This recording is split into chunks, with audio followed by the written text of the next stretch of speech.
we're going to sew a buttonhole.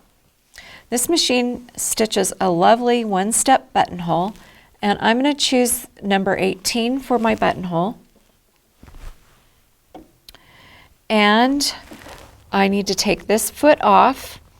There's a new icon here. So number 5 is the foot that I need. Let me start there. So this is the number 5 foot, and it looks long and complicated. And I forgot to get a button out again. So we're going to have a pretend button in here. Actually, I think I'll use this bobbin thread or bobbin for that.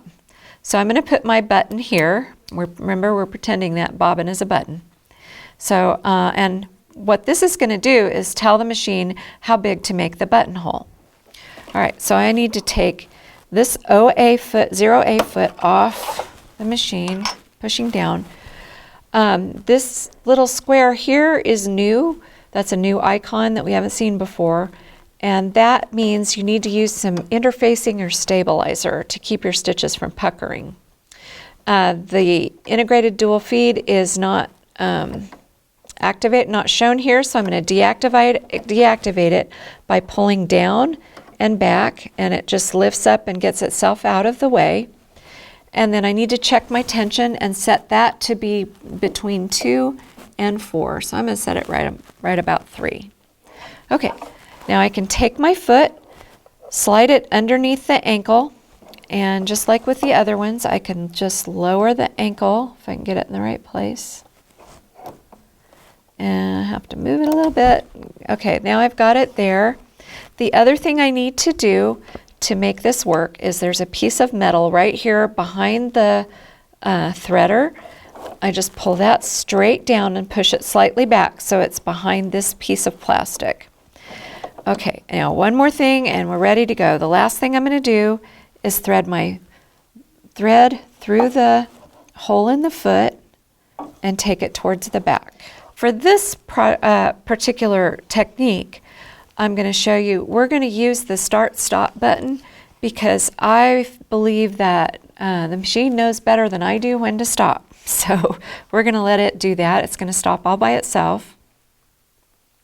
The other thing I need to tell you about the button maker, buttonhole foot, is that it's going to start stitching. When it stitches, it's going to go backwards first. So if you want your buttonhole to be here, you need to start down here.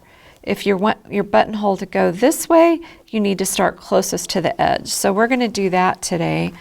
I'm going to put my foot down, make sure my needle's right about where I want it to be. Normally you would mark the position of your buttonhole. I haven't done that today.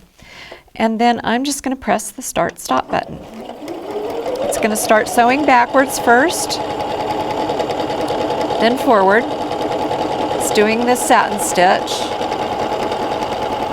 It's going to go backwards, do the bar tack, back up with the satin stitch, and then the bar tack, and it does a fixed stitch. It knots it off for you, and it's done. And there we go. Isn't that a beautiful buttonhole? I just think it does a beautiful job, and how fast and easy that was to do. So I like to make buttonholes now. I used to avoid it at all costs, but now I put them, I use buttonholes for casings in pajama pants. I use them for decorative casings on little bags and things like that. Any chance I get, I make a buttonhole. So that's how that works. When you're finished, I think I did this without saying anything, but when you're finished, you need to make sure you push this metal piece back up and take the foot off.